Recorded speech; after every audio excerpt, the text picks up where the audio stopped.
తెలంగాణ భవన్లో జీహెచ్ఎంసీ పరిధిలో హైడ్రా బాధితులు బీఆర్ఎస్ నేతలను కలిశారు. తమ కష్టాలు తమ గోడు వెళ్లబోసుకున్నారు. తాము ఉన్న పలంగా ప్రభుత్వం రోడ్డున పడేస్తుందని ఆవేదన వ్యక్తం చేశారు. మనకి మరింత సమాచారాన్ని మా ప్రతినిధి లివిల్ మనకి లైవ్లో అందిస్తారు. లివిల్, బాధితుల హైడ్రా బాధితుల కష్టాలను చూసినాం. వాళ్ళు మాట్లాడుతున్నంతసేపు ప్రతి ఒక్కరి బాధ ఒకటే, తాము గూడు కోల్పోయి రోడ్డున పడ్డ పరిస్థితి కనిపిస్తుంది. వేరే వాళ్ళు మాట్లాడుతున్నా కూడా ప్రతి ఒక్కరు పూర్తి స్థాయిలో అందరూ చెప్పేంత వరకు కూడా ఎవరి కన్నీళ్ళు ఆగని దారుణ పరిస్థితి కనిపిస్తుంది. సో వీళ్ళందరికీ కూడా బీఆర్ఎస్ లీగల్ సెల్ నుంచి, లీగల్ టీం నుంచి ఒక సహాయం ఖచ్చితంగా అందుతుంది. ఒక్క రూపాయి కూడా లాయర్ ఫీజు కానీ ఇంకేమి కానీ చెల్లించాల్సిన అవసరం లేదు. ఎటువంటి ఇబ్బంది పడకుండా లీగల్గా ప్రొసీడ్ అవ్వడానికి కావాల్సిన పూర్తి సహాయం అందిస్తామని చెప్పింది. ఏమంటున్నారు బాధితులు ఇప్పుడు? హైదరాబాద్ అంటే ఒక ప్రభుత్వం ఈ దుశ్చర్య వల్ల ఇవాళ సగం మంది హైదరాబాదు ప్రజలు ఇవాళ నిద్రపోకుండా ఉన్నారు.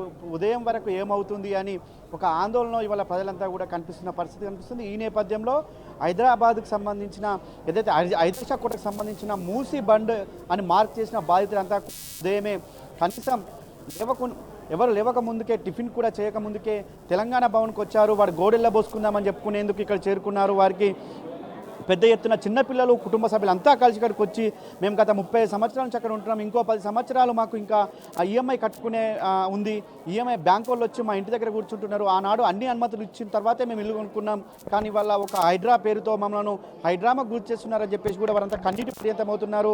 ఈ సందర్భంగా వారికి బీఆర్ఎస్ అయితే కాంగ్రెస్ ప్రభుత్వం చేస్తున్న కుట్రలకి వాళ్ళ బీఆర్ఎస్ పార్టీ బాసటగా నిలిచింది. వారికి అండగా ఉంటామని చెప్పేసి కొద్దిసేపటి క్రితమే మాజీ మంత్రులు హరీష్ రావు ఏదైతే హరీష్ రావుతో పాటు సబితా రెడ్డి కూడా చెప్పారైతే మనతో మాట్లాడడానికి ఇక్కడికి వచ్చిన కుటుంబ సభ్యులతో మరి కొంతమంది ఉన్నారు. చెప్పండి అమ్మ, ఇవాళ ఎలాంటి భరోసా మీకు లభించింది? మీకు ఎలాంటి భయభ్రాంతులకు గురవుతున్నారు రోజు? భయభ్రాంతులు అంటే సార్, మీరు టీవీలో ప్రత్యేకంగా మా గురించి ఎలాంటి వివరాలు ఇస్తున్నారు, ఎటువంటివి ఏమీ లేవు. టోటల్గా మమ్మల్ని కన్ఫ్యూజన్లో పెడుతున్నారు. ఈ కన్ఫ్యూజన్లో మేము ఏంటో అనేది మాకు హెల్త్ అనేది ఖరాబ్ అయిపోతుందండి. మేము మాకున్న చిన్నపాటి మిడిల్ క్లాస్ లైఫ్, ఒక ఇల్లు, పిల్లల ఫ్యూచర్, వాళ్ళ ఎడ్యుకేషన్ గురించి ఆలోచించే వాళ్ళ గురించి మీరు వచ్చేసి మా ఇళ్ళని కూలగొట్టేస్తానంటే మేము ఎలా ఊరుకుంటామండి? ప్రత్యేకంగా మేము మా దగ్గర ప్రతి ఒక్క లీగల్ డాక్యుమెంట్స్ ఉన్నాయండి మా దగ్గర. ఆ లీగల్ డాక్యుమెంట్స్ ఉండగా కూడా మీరు ఎంక్రోచెస్ అంటే మాకు ఈ పేరు అనేది నచ్చలేదండి. మేము మీలాగే కామన్ పీపుల్ మంచిగా మేము ప్రతి ఒక్క గవర్నమెంట్ లా ప్రకారం కట్టుకున్న పేపర్స్తో సహా మేము ఉన్నామండి. మేము ఎంక్రోచర్స్ కాదు, మేము లీగల్ హక్కుదారులము. మళ్ళీ వచ్చేసి మేము మీలాగే కామన్ హైదరాబాద్ పీపుల్ అండి. హైదరాబాద్లోనే పుట్టి పెరిగిన వాళ్ళము. మాకు ఇప్పుడు ప్రస్తుతానికి కేటీఆర్ గారు మా తెలంగాణ భవన్కి రండి అంటే మేము ఇక్కడ ఏదైనా సరే మాకు ఎటువంటి హెల్ప్ దొరుకుతుందని ఇక్కడికి వచ్చామండి. ఇప్పుడు మేము సబితా ఇంద్రారెడ్డి గారితో కానీ హరీష్ రావు గారితో మాట్లాడామండి. వాళ్ళ లీగల్ హైర్స్ మాకు హెల్ప్ చేస్తామని భరోసా ఇచ్చారు. మేము దాని గురించి చాలా హ్యాపీగా ఫీల్ అవుతున్నాను. వాళ్ళు వచ్చి మాకు ఎటువంటిది ఏదైనా జరిగినా కూడా వాళ్ళు వచ్చి అడ్డుకుంటామని మాకు భరోసా ఇచ్చారు. నేను దాని గురించి చాలా థ్యాంక్ యూ చెప్తున్నానండి. బికాస్ నాకు ఇంతవరకు మా కాలనీ వరకు ఏ కార్పొరేటర్ కానీ, ఎమ్మెల్యే కానీ, మేయర్స్ కానీ ఎవరు కానీ రాలేదు. మేము డైరెక్ట్ ఇక్కడికి వచ్చాము, హెల్ప్ కోసం వచ్చాము. హెల్ప్ చేస్తామన్నారు. ఆ హెల్ప్ అనేది చేస్తా అనే భరోసాతోనే నేను మళ్ళీ ఇంటికి వెళ్తున్నాను. ఆ ఇంటి దగ్గర కూడా నాకు భయంగా ఉంది. అక్కడికి వెళ్ళేసరికి ఏం జరుగుతుంది, ఎవరైనా వచ్చారా అనే భయంతోనే మళ్ళీ వెళ్తున్నాను. ఎవరు రాకూడదని నేను భగవంతుని ప్రే చేసుకుంటూ మళ్ళీ వెళ్తున్నానండి. Please save common people, common middle class పీపుల్ని సేవ్ చేయమని ప్రతి ఒక్కరిని అంటున్నాను. ప్రతి ఒక్కరిని ఈ నా గోడుకి చెప్తున్నానండి. టీవీ ద్వారా, మీడియా ద్వారా అందరికీ చెప్తున్నాను. Please help us. మీరు ఎన్నేళ్ళ నుంచి అక్కడ ఉంటున్నారు? మీకు ఎన్ని రోజుల కింద ఈ మూసికి సంబంధించి మనం గుర్తించారు? నేను దాదాపుగా 15 years నుంచి అక్కడ ఉంటున్నామండి. 2 months నుంచి మాకు ఇది డైలీ ఒక మీడియా కానీ ఒక మెంటల్ టార్చర్ అండి. అసలు ఎవరి దగ్గరికి వెళ్ళాలి, ఎవరి గురించి కంప్లైంట్ చేయాలనేది మా దగ్గర ఎటువంటి వివరాలు లేవు. ఎవరు వచ్చి మాకు ప్రత్యేకంగా ఒక న్యూస్ కానీ, ఇది మీరు ఇక్కడ ఉన్నారు, మీది ఇది అనేసి ఎవరు కానీ మాకు ఒక అధికారులు కానీ రాలేదు. గవర్నమెంట్ అఫీషియల్స్ ఎవరు రాలేదు. వచ్చారు, సర్వే చేశారు, మేము లేనప్పుడు వచ్చారండి ఇంటికి. When we people are working, they have come down in the afternoon sessions, they have enrolled our names, our house numbers, and then they have taken it as a survey. అది survey అని కూడా మాకు తెలియదు. నార్మల్గా census people వస్తారు, population counting లాగా వచ్చి వెళ్ళిపోయారు. అంతకుమించి దాని గురించి హైడ్రా గురించి అని మూసీ రివర్ బ్యూటిఫికేషన్ గురించి కానీ ఏమీ చెప్పలేదండి. నార్మల్గా మేము సెన్సస్ పీపుల్ వచ్చారు వెళ్ళారు అనేసి అనుకున్నాం, కానీ తర్వాత తెలిసింది వీళ్ళు ఇలా వచ్చి ఇలా తీసుకెళ్లారని. సార్ ఏదైనా సరే సార్, మీరు మాకు డెవలప్మెంట్ అనేది మీరు చేయాలి, మమ్మల్ని కిందికి లాగొద్దు, మేము ముందరికి వెళ్ళాలని మీరు ప్రభుత్వం ఆలోచించాలి, కానీ మమ్మల్ని డ్రాగ్ డౌన్ చేయొద్దు సార్. వీఆర్ యువర్ పీపుల్, మీరు మా కోసం వచ్చారు, for the people by the people అనేసి మీరు ఉండాలి అని సార్ మా గురించి ఆలోచించి ప్రతి ఒక్కరిని హెల్ప్ అడుగుతున్నాను మీడియా ద్వారా. All Telangana people please help us, మమ్మల్ని సపోర్ట్ చేయమని అడుగుతున్నాను. అంటే ఇప్పుడు ఇవాళ బీఆర్ఎస్ పార్టీ హరీష్ రావు కావచ్చు, సబితేంద్ర రెడ్డి మాట్లాడారు, రేపు ఉదయం మీ దగ్గర కూడా వస్తామని చెప్పారు. ఎలాంటి భరోసా మీకు లభించింది? రేపు 9 o'clockకి హరీష్ రావు గారు మా ఏరియాకి వచ్చి విజిట్ చేస్తామన్నారు. ఎవరైనా వచ్చి ఎంక్రోచ్మెంట్ ఇలా కానీ బుల్డోజర్ కానీ తీసుకొని వస్తే అడ్డుపడతామని వాళ్ళు మాకు ప్రామిస్ చేశారండి. ఆ ప్రామిస్ గురించి ఆయనతో నేను చాలా చాలా హ్యాపీ అండి. నేను ఐఎమ్ రియల్లీ థ్యాంక్ఫుల్ అండి. ఇవాళ ఎవరిని కదిలించినా వారికి లోపల ఉన్న భయభ్రాంతులకు గురవుతున్నా, మేము అర్ధరాత్రులు నిద్రపోతులేమని చెప్పేసి చెప్తున్నారు. మనతో మాట్లాడడానికి మనకొంది మంది ఉన్నారు. చెప్పండి అమ్మా, మీరు ఎక్కడి నుంచి వచ్చారు, ఎన్ని రోజుల నుంచి మీరు అక్కడ ఉంటున్నారు, మీకు ఎలాంటి ఇబ్బందులు కలుగుతున్నాయి? మేము 2018-19 से है वहाँ पे, तो अभी क्या है सब प्रॉपर है हमारे पास डॉक्यूमेंट्स. बस हम गवर्नमेंट को यही बोलना चाहते हैं कि प्लीज़ आप ब्यूटिफिकेशन करो, आपको जो भी करना है करो, we are always supportive, but do not spoil our lifes, our childrens life, because हम किसी और सिटी से आके यहाँ पे सेटल हो रहे हैं कि यहाँ पे अपॉर्चुनिटीज़ है. ये she is from Orissa, I am from Mumbai, we are coming from various cities to get opportunities here, and if you are going to do this, no one will stay here. अभी मेरे को भी अगर जाना होगा, सब खत्म होने के बाद मैं जाऊँ भी किधर? अभी मेरा पूरा कमाई मेरे घर पे है, तो जाएंगे भी कहाँ हम लोग? बच्चे के फीस है, फीस हम लोग भरते हैं, 3 लाख 4 लाख फीस भरते हैं यार बच्चों के.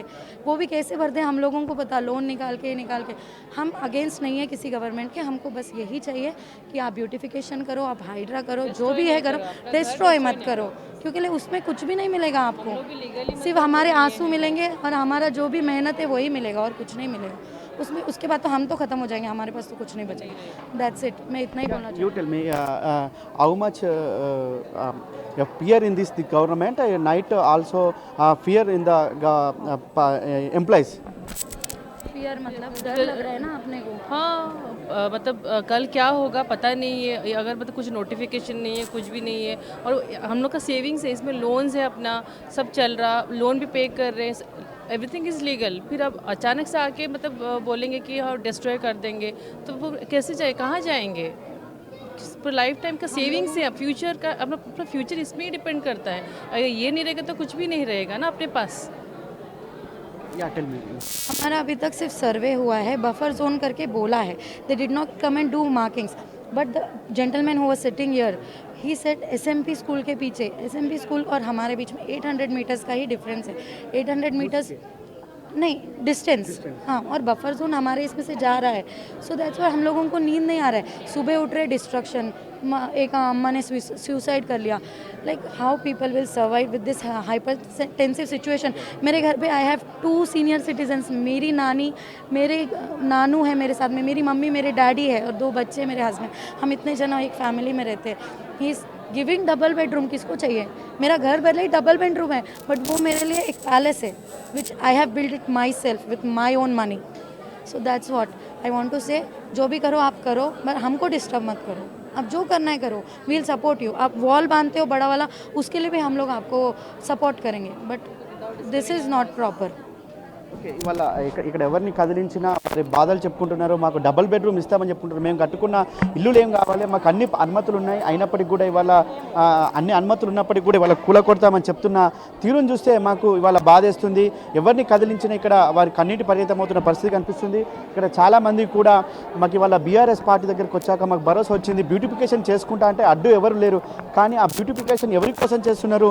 మాకే ఇవాళ పేదలకు ఇవాళ ఎలాంటి భరోసా లేదు ఈ ప్రభుత్వంలో. మేము మహారాష్ట్ర నుంచి వచ్చాం, మేము ఒడిశా నుంచి వచ్చాం, చాలామంది ఇతర రాష్ట్రాల నుంచి వచ్చి ఇక్కడ సెటిల్ అయ్యాం. గత 10 సంవత్సరాలుగా ఇవాళ హైదరాబాద్ ఒక అందమైన నగరంగా మేము ఇక్కడికి వచ్చాము, ఇక్కడ ఇల్లు కట్టుకున్నాం. కానీ ఇవాళ మాకు ఒక భయభ్రాంతులకు గురి చేసే విధంగా ఎప్పుడు ఏమవుతుందో తెలియని పరిస్థితులు వల్ల మాలో నెలకొన్నాయని చెప్తున్నారు. అయితే మనతో మరికొంతమంది చెప్పండి, అసలు మీరు ఎన్ని సంవత్సరాల నుంచి ఉంటున్నారు, మీకు ఈ కొద్ది రోజుల నుంచి ఎలాంటి ఇబ్బందులు తలెత్తుతున్నాయి? నమస్కారం అండి. నా పేరు రవికుమారు. మాది దత్తాత్రేయ కాలనీ, గండిపేట మండలం, రాజేంద్రనగర్ డిస్టిక్, రాజేంద్రనగర్ అండి, కాన్స్టిట్యూషన్ అండి. మేము మూసి పరివార ప్రాంతాల్లో ఉంటున్నామని భయభ్రాంతులు చేస్తున్నారు. మేము లీగల్గా bank loan, registration, town planning officer LUC certifications తీసుకొని మేము ఇల్లు పర్చేజ్ చేశామండి. హోమ్ లోన్ పెట్టుకొని మేము IT జాబ్ చేస్తాము. ఈ హైడ్రా అని తీసుకొచ్చి మూసి ప్రాంతాల్లో FTL అని, బఫర్ అని, 50 మీటర్స్ అని, 30 మీటర్స్ అని చెప్పి రోజుకో ఎంక్వైరీ మీటింగ్ అని అందరు వాళ్ళు గవర్నమెంట్ ఆఫీసర్స్ వచ్చి మాకు నిద్ర లేకుండా చేస్తున్నారు. నోటీస్ ఇస్తామంటున్నారు, ఇల్లు ఖాళీ చేయమంటున్నారు. ఈ లోన్లు పెట్టుకొని ఈ ప్రెజర్తోని మేము ఎందుకు పర్మిషన్ ఇచ్చారండి మాకు? ఫస్ట్ మీ అందరిని అడుగుతున్నాం. బ్యూటిఫికేషన్ అంటే ఏంటంటే ముందు మూసిలో దిగి దాన్ని క్లీన్ చేసి పాత ప్రభుత్వం ఎలా లోపలికి వెళ్ళి JCB వెళ్ళి సాఫ్ చేసి ఆ ఆకులు, గుర్రపు డెక్క, చెత్త చెదారం తీసి అంతా క్లీన్ చేసి అది కొలతలు పెట్టి బ్యూటిఫికేషన్ ఏందో చేయాలి ముందు. ఆ తర్వాత నీకు ఎక్స్టెన్షన్ ఏంది, ఇటువైపు ఎంత ఉంది, అటువైపు ఎంత ఉంది, అటు ఖాళీ ప్లేస్ ఉందండి.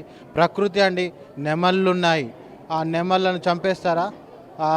ఉన్న సుందరీకరణ ఉన్న చెట్లు, జంతువులు, పాములు, ఎన్నో జీవరాశులు ఉన్నాయండి. మీకు సుందరీకరణ పేరుతో ప్రభుత్వం సుందరీకరణ చేస్తుంది, మీకు డబుల్ బెడ్రూమ్లు కేటాయిస్తామని చెప్తున్నారు. దాన్ని ఎట్లా చూడొచ్చు మీరు? డబుల్ బెడ్రూమ్ అనేది ఎట్లా అంటే అండి, మేము కష్టంతో డబుల్ బెడ్రూమ్ కొనుక్కున్నాం. 80 లక్షలు 90 లక్షలు లోన్ తీసుకొని. ఇప్పుడు డబుల్ బెడ్రూమ్ అనేది నిరుపేదలకు, బిలో ప్రావర్టీ వాళ్ళకి ఇచ్చేయాలి. అంతేగాని లేదు మేము ఏదో మధ్యతరగతి కుటుంబాలం మాకెందుకండి డబుల్ బెడ్రూమ్, మేము స్తోమతతో మేము కొనుక్కున్నాం, మేము అడగట్లేదు. మేము కూడా సపోర్ట్ ఇస్తాం. బట్ బిలో ప్రావర్టీ వాళ్ళకి ఇవ్వండి. అసలే ఇల్లు లేకుండా ఫుట్పాత్ మీద ఉండి భిక్షగాన్లకు, ration card, below ration card ఉన్న వాళ్ళకి ఇవ్వండి, వాళ్ళకి సహాయపడండి. కానీ ఈ మధ్యతరగతి కుటుంబాలకు బ్యూటిఫికేషన్ అని 50 మీటర్లు 100 మీటర్లు పెంచుకుంటూ పోతే, ఏ ప్రభుత్వం వచ్చి అట్లా పెంచుకుంటూ పోతే మధ్యతరగతి ప్రభుత్వం వాటి ప్రధాన ప్రాంతాలు ఎట్లా బతకాలండి? మేము మా పిల్లల స్కూల్స్ ఉన్నాయి దగ్గరలో, మళ్ళీ మీ షిఫ్ట్ కావాలంటే ఎంత దూరం అని పోతామండి? మా ఆఫీసుల దగ్గర ఉన్నాయి. అందుకే కదండి మేము ఎక్కడి నుంచో వరంగల్ డిస్టిక్ నుంచి వచ్చి కొనుక్కున్నాం. అంత మీరు చెప్పండి అన్న, ఎన్ని రోజుల నుంచి ఉంటున్నారు అక్కడ? ఇవాళ మీకు 2017 నుంచి అక్కడ ఉంటున్నామండి. అంతకన్నా ముందు కూడా 10 years బ్యాక్ నుంచి కూడా చాలా ఎల్డర్ పర్సన్స్ ఉన్నారు.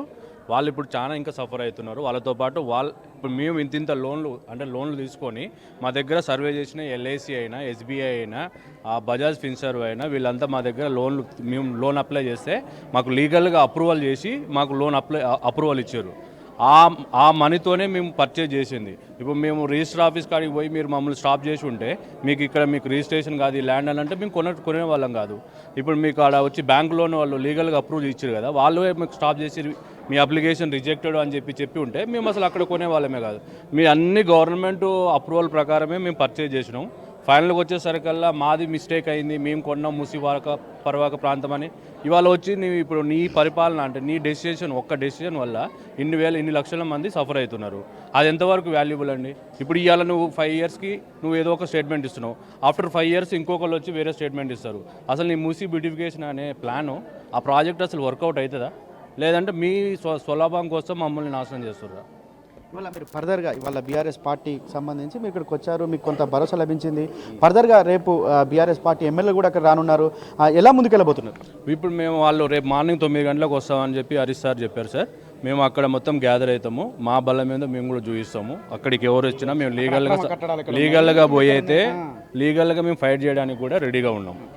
అయితే గత అనేక సంవత్సరాలుగా ఇవాళ అక్కడ నివాసం ఉంటున్నారు. కానీ ఇవాళ ఒక్కసారిగా ఈ భయభ్రాంతులకు గురి చేస్తున్న పరిస్థితి, ఉదయం ఏమవుతుందో తెలియని పరిస్థితిలో మీరు ఏ విధంగా ఉంటున్నది, ఆ కాలనీలో ఎలా అనుకుంటున్నారు?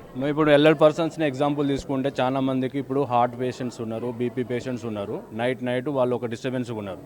పొద్దున వచ్చేసరికల్లా వీళ్ళు ఇప్పుడు కొత్త బుల్డోజర్లు మేము ఆర్డర్ పెట్టినాం. ఎవరి కోసం పెట్టినాం? అసలు ఎవరి కోసం ఈ గవర్నమెంట్ ఉన్నది? పబ్లికే కదా. మా పబ్లిక్కి మాకు అవసరం లేదు అంటున్నాం మేము. అసలు బ్యూటిఫికేషన్ అనేది నువ్వు లోపల ఆ కాలువని ఫస్ట్ క్లీన్ చేయి, దానికి సైడ్ వాల్స్ బిల్డ్ చేయి, ఆ తర్వాత దాన్ని ఇంకా డీప్గా నువ్వు తీసుకో. అంతేగాని సైడ్ ఎందుకు వస్తున్నావు? కావాలనుకుంటే మాకు పక్కన అవుట్ సైడ్ మొత్తం జంగల్ ఉన్నది ల్యాండ్. అది వచ్చేసి మనకి సెంట్రల్ గవర్నమెంట్ అంటే ఆర్మీ వాళ్ళకి వస్తుంది. వాళ్ళని టచ్ చేయలేక వచ్చి మా మీదకి వచ్చి మా ల్యాండ్ని ఎక్స్పాండ్ చేస్తా, మా ల్యాండ్ల కాడ వచ్చి మా ఇండ్లు తీసేస్తామని చెప్పడం ఇది ఎంతవరకు కరెక్ట్ కాదు. గవర్నమెంట్ అదే ప్రశ్నిస్తున్నాం మేము. మాకు న్యాయం ఏంటంటే మా ఇండ్ల దగ్గరికి రాకండి. ఎందుకంటే మేము ప్రీవియస్ గవర్నమెంట్ ఏది what ever it is government మంది కూడా గత కాంగ్రెస్ ప్రభుత్వంలో కూడా మాకు పర్మిషన్లు ఇచ్చింది. ఇవాళ కాంగ్రెస్ ప్రభుత్వం మళ్ళీ కూల్చుదని కూడా చెప్తారు. దాంట్లో కూడా 93 నుంచి ఇప్పుడు ప్రీవియస్గా గవర్నమెంట్ కాంగ్రెసే ఉన్నది. ఇప్పుడు ఈ 10 ఏళ్ళు వీళ్ళు ఇప్పుడు బీఆర్ఎస్ వాళ్ళు ఉన్నది. అసలు ఎవరు వచ్చినా కానీ ఇంత ప్యానిక్ సిచ్యువేషన్ అయితే పబ్లిక్ రాలేదు. ఫస్ట్ టైం చూస్తున్నాం ఒక కామన్ మ్యాన్ పీస్ఫుల్గా నిద్రపోయే సిచ్యువేషన్ అయితే లేదు. సో ఆ సిచ్యువేషన్ ఓకే. అయితే మనతో మాట్లాడడానికి బాధితులు కూడా చాలా మంది ఉన్నారు. వారి గోడంతా కూడా వెళ్ళబోసుకుంటున్నారు, మమ్మల్ని ఒక దొంగలుగా చిత్రీకరిస్తున్నారు, మమ్మల్ని ఒక కబ్జాదారుగా చిత్రీకరిస్తున్నారు అని చెప్పేసి కూడా వారంతా వాపోతున్న పరిస్థితి కనిపిస్తుంది. టీ న్యూస్లో మరికోసేపట్లో లైవ్ కంటిన్యూ చేద్దాం.